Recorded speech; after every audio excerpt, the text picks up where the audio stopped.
vou contar um pedacinho da minha história para vocês. Em 2014, eu só queria engravidar. Procurei uma ginecologista. E aí, antes do processo de inseminação artificial, porque naturalmente eu não engravidava, ela pediu que eu fizesse alguns exames, mamografia e ultrassom mamária e outros exames. Da semana que eu fui fazer os exames e peguei o resultado, a semana que eu voltei, apareceu uma mancha vermelha na minha mama direita.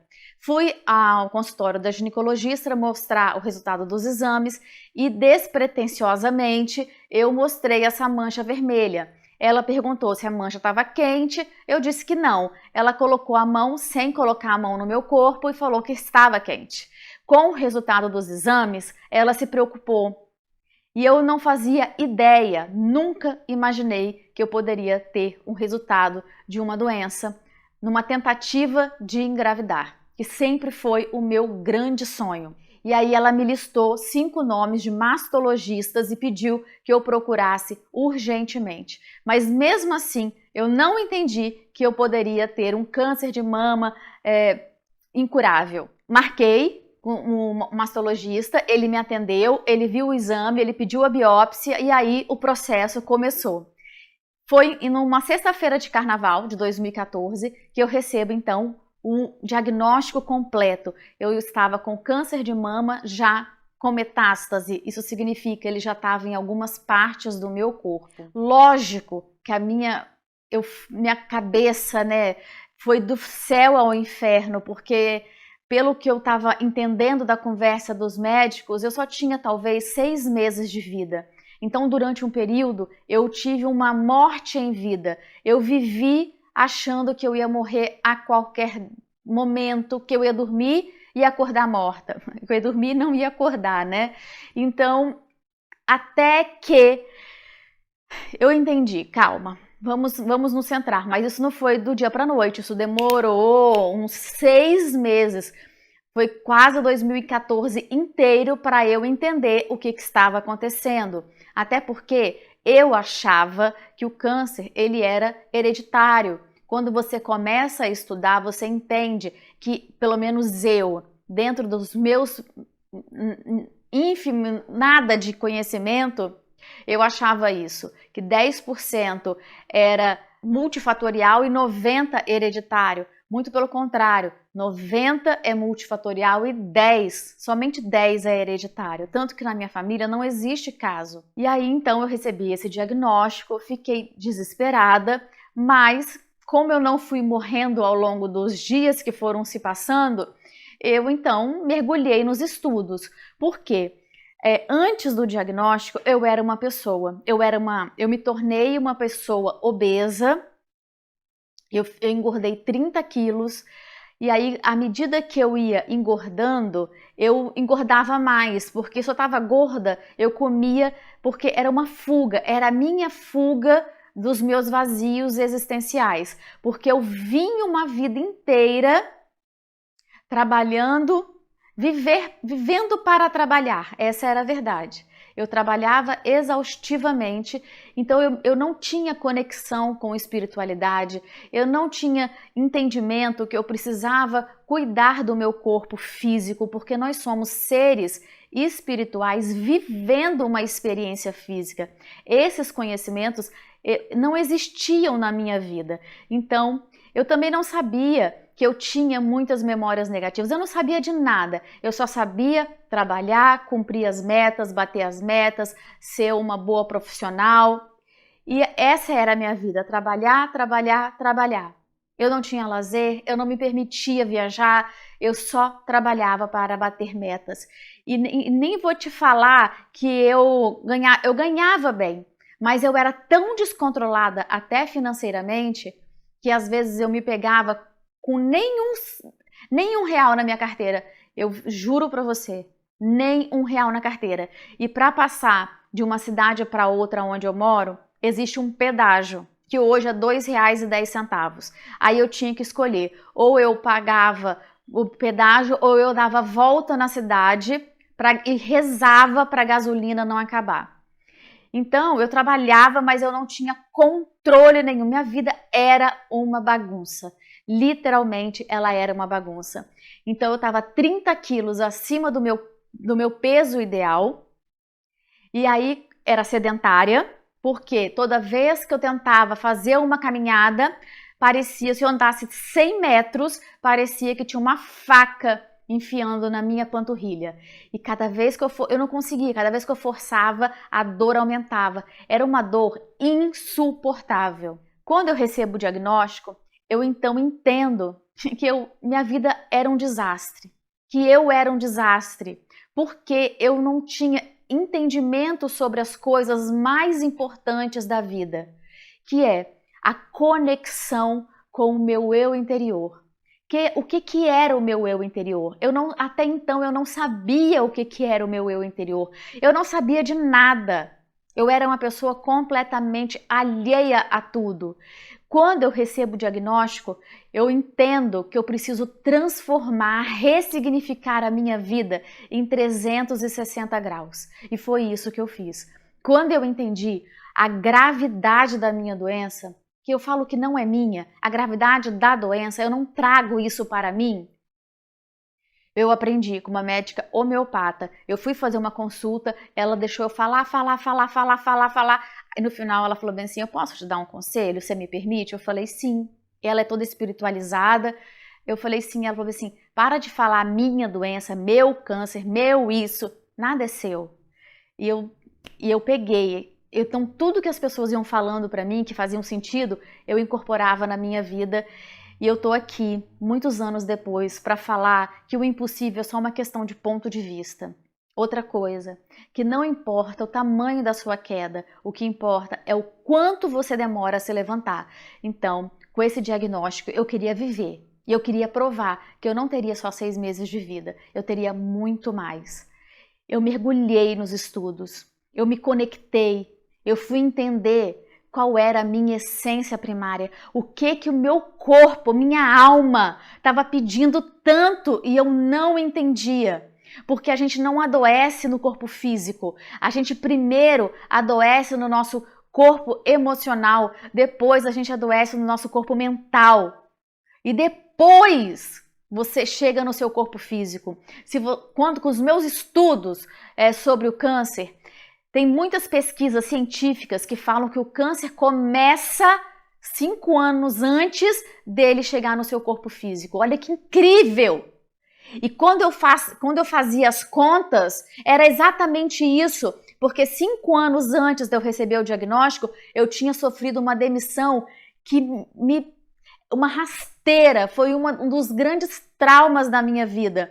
Porque eu trabalhava muito, eu amava aquela empresa, eu dava minha vida por aquela empresa e eu fui demitida, sumariamente. Eu penso assim que eles em momento nenhum pensaram o quanto eu vestia a camisa e também não pensaram que atrás de mim tinha uma família que dependia daquilo. Então aquilo ficou muito forte dentro de mim, aquela sensação de injustiça. E aí juntou essa sensação de injustiça com tantas outras que eu carregava dentro de mim. Eu era uma pessoa que, pela minha história de vida, eu guardava muita raiva, muita mágoa, muito ressentimento. Eu era muito autocrítica, eu me julgava o tempo inteiro. Eu sempre falava para mim, até verbalmente, mentalmente, que eu não servia para nada, que tudo que eu fazia estava errado, que eu me criticava o tempo inteiro. Quando eu recebo o diagnóstico, então, eu entendo que quanto mais eu falava que eu não merecia, que eu era burra, tá vendo, sua burra? Como que você quer? Eu me criticava, mais disso o universo me trazia. Por isso que a minha vida era um caos, porque mais disso ele estava trazendo. Porque hoje, com os meus conhecimentos, eu entendo que o universo, quanto mais a gente reclama, ele não entende que é o negativo. Para ele tudo é neutro. Então, quanto mais eu reclamava, quanto mais eu era uma pessoa raivosa, quanto mais eu ficava magoada e ressentida com aquela demissão, mais disso ele me dava. Porque se todos os dias eu falava, reclamava, julgava, ele entendia, né? opa, ela tá gostando dessa situação, então eu vou dar mais disso para ela. Então mais situações desse tipo começaram a aparecer na minha vida. Quando eu comecei a estudar e quando eu comecei a entender o processo do universo, da lei da atração, da vibração energética, que nós somos seres eletromagnéticos, que tudo que a gente emana, a gente atrai, eu entendi. Eu tenho dois grandes entendimentos. Um, que eu me adoeci. Dois, eu tô me curando todos esses anos. Eu me autocuro todos os dias. Porque todos os dias eu faço limpezas de memórias negativas que estão dentro de mim. Então, através desse conhecimento, porque eu mergulhei nos estudos, eu mergulhei em todos os cursos que eu podia imaginar que existiam sobre terapia holística. Então eu fazia e ainda faço a quimioterapia. A cada 21 dias eu vou à clínica, tomo a medicação endovenosa, mas eu sentia, quanto mais eu limpava com os mantras do Ho'oponopono, que o Ho'oponopono foi a primeira técnica que eu conheci nessa busca pela minha vida. Quanto mais eu limpava, quanto mais eu fazia os mantras do Ho'oponopono, mais conectada com o meu eu interior eu ficava. Eu consegui perdoar todas essas situações. A demissão, hoje eu vejo que a demissão foi uma bênção na minha vida. Porque se eu não tivesse sido demitida, provavelmente, se eu não tivesse adoecido, eu estaria naquela empresa e eu não era feliz mais naquela empresa. Só que eu não tinha coragem para pedir para sair. Então, eu acredito que o universo conspirou para que tudo acontecesse e hoje eu poder estar aqui dando o meu depoimento para você, o meu testemunho para você, para falar que você precisa se conectar, que você precisa olhar para dentro, que você precisa silenciar, que você precisa meditar. Porque quando a gente medita, a gente deixa que Deus fale com a gente. Quando a gente ora, a gente fala com Deus. Então existe uma grande diferença. É difícil?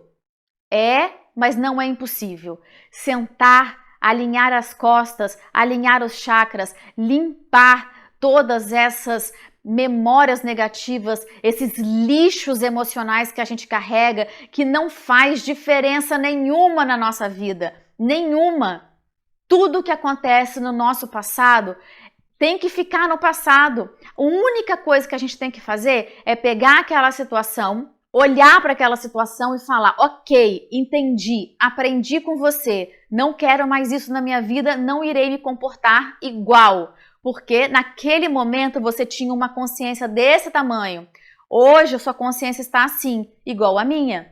Então, antes do diagnóstico que eu recebi, eu tinha uma consciência do tamanho de uma azeitona. Hoje, com os meus estudos, as minhas pesquisas e o meu olhar para dentro, para a minha autocura todos os dias, a minha consciência é maior. E eu pego tudo que eu passei de experiência no passado, ok, eu trago como aprendizado e estou me tornando uma pessoa cada vez melhor, porque com as experiências do passado, eu sei o que eu quero e eu sei o que eu não quero. As pessoas que passaram pela minha vida, eu sei quem são as pessoas que eu quero dividir a minha vida e eu também sei quem são as pessoas que eu não quero dividir a minha vida. Eu sei com quem eu quero andar e sei com quem eu não quero andar. Eu sei que é necessário fazer limpezas de memórias todos os dias, porque tem memórias que ficam no nosso inconsciente, memórias de traumas, de dores que a gente traz desde a barriga da nossa mãe,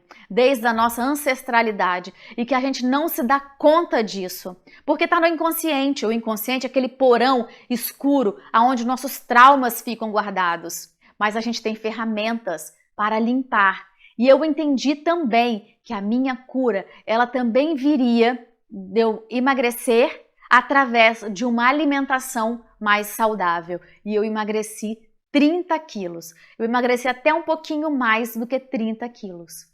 Então, é isso que eu falo.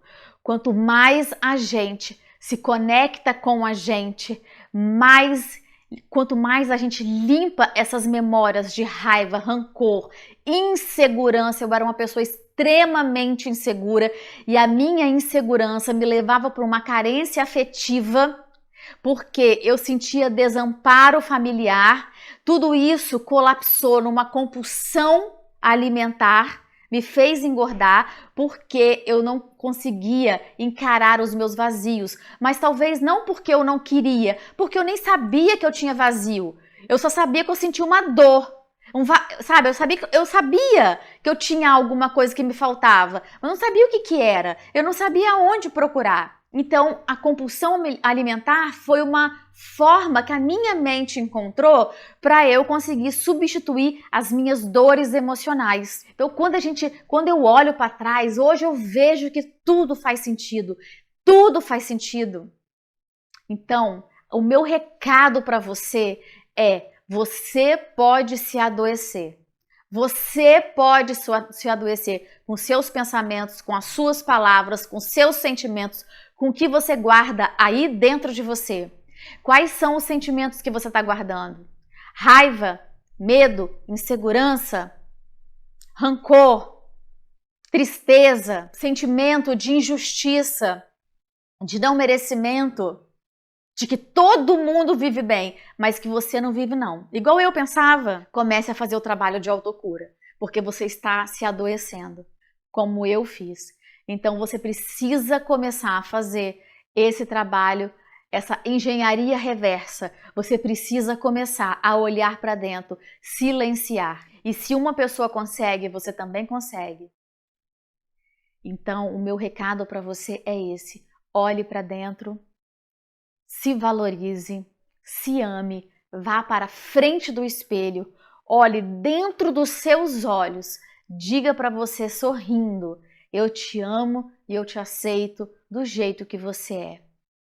Eu te perdoo, porque hoje, já madura, eu consigo entender que dentro de mim tem uma parte que se chama criança interior, criança ferida. E essa criança, enquanto ela não for olhada, enquanto ela não se sentir em segurança, ela vai fazer com que você tome atitudes que nem você sabe que você tem. Porque quem está tomando atitude, na verdade, é a sua criança.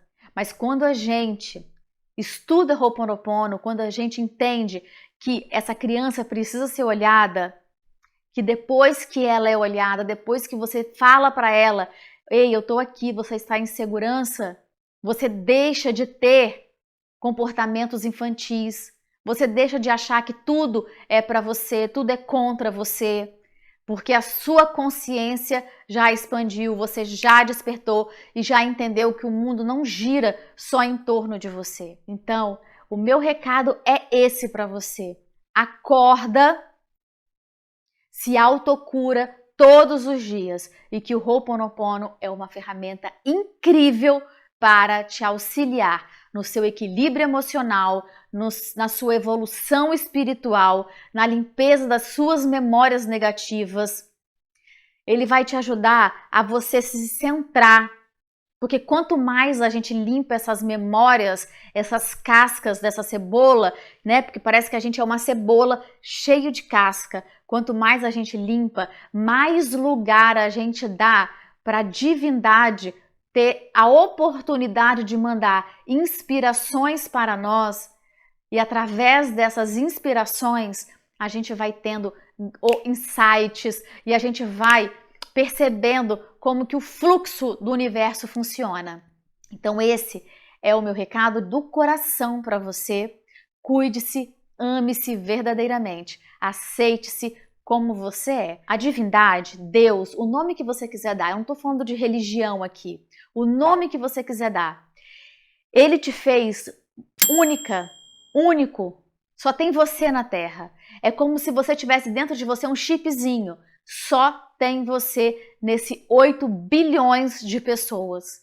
Então você precisa trazer para fora a sua essência, porque sem a sua essência está faltando uma estrela no nosso céu. Então tire essa sua essência, assuma a sua essência, assuma quem você é, verdadeiramente, emocionalmente, espiritualmente, também o seu físico, esse santuário que é onde habita a sua parte divina. Você é uma deusinha, você é filha de Deus aqui na Terra. Você é uma centelha de Deus. O que é centelha de Deus? Centelha de Deus imagina um oceano, você tira uma gota desse oceano. Quando você tira a gota, quando você observa, tudo que tem no oceano tem apenas uma gota. Tudo que tem Deus tem dentro de você. Então você é um ser perfeito, em evolução para a perfeição. Então entenda isso e aceite-se do jeito que você é. Perdoa-se, porque tudo que você acha que você cometeu de errado, que você magoou alguém ou que você foi magoada, está no passado. O passado não volta. Não tem borracha para apagar o passado. Pegue as experiências como fortalecimento de quem você é, do que você quer para a sua vida, do que você não quer para a sua vida, e voe e seja uma pessoa incrível e que também pode ter a capacidade de transformar e ressignificar a sua vida.